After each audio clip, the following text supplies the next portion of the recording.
সুতা দিয়ে দুই প্রান্তে এটাকে আটকিয়েছে টাইলসের লেভেলটা ঠিক করার জন্য। এখন ওয়াটার লেভেল ধরে সমান করবে এটাকে। এখন ওয়াটার লেভেল দিয়ে দুই প্রান্ত সোজা করেছে, এখন টালিগুলো লাগাবে।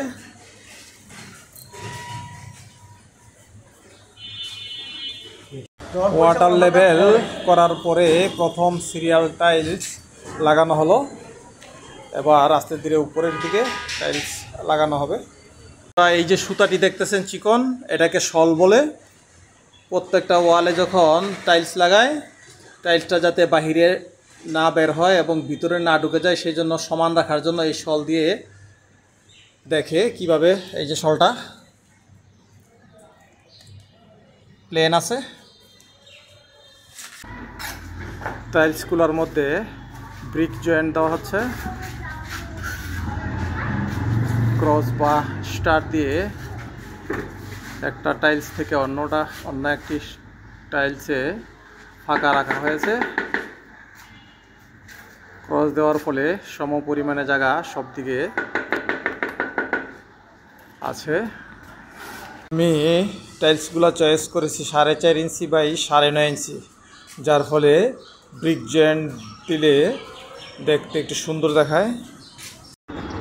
এখন ওয়ালের টাইলসগুলোকে বিক্সল দিয়ে পানি দিয়ে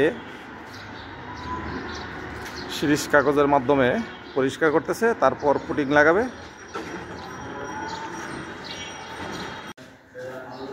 যে ব্রাশের মাধ্যমে বিক্সলের পানিটা টাইলসের ফাঁকে ফাঁকে দিতেছে, যার ফলে ফাঁকের ময়লাগুলো পরিষ্কার হয়ে যাচ্ছে।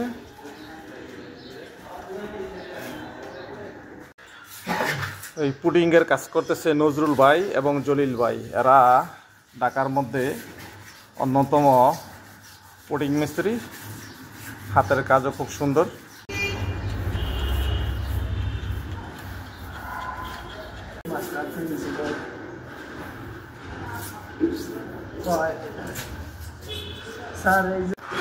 এটা হলো দুবাইয়ের পুডিং, টাইলসের ফাঁকে লাগানোর জন্য।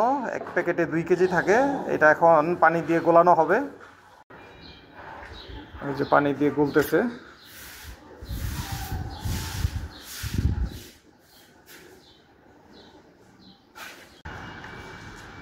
পুডিং লাগানো আরম্ভ করেছে।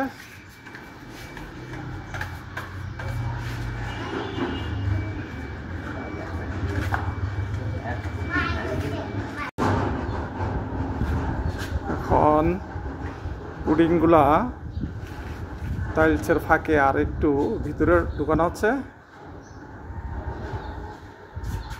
কোয়াটার সুতা পরিমাণ ভিতরে ঢুকতেছে। এখন ফিনিশিং চলছে পুডিংয়ের। এদিকে ফিনিশিং চলছে আর এদিকে আবার পুডিং লাগাইতেছে। আমার ঢাকার বাড়ির বাউন্ডারির দেয়ালের টাইলসের কাজ কমপ্লিট হয়েছে আজ। এই হলো বাউন্ডারির দেয়াল, এই হলো গেট।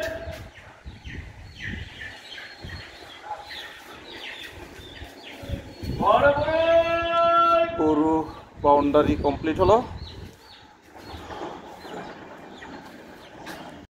মোহাম্মদ সাইদুল ইসলাম কিরণ, বাসাবো, ঢাকা থেকে। ধন্যবাদ সবাইকে।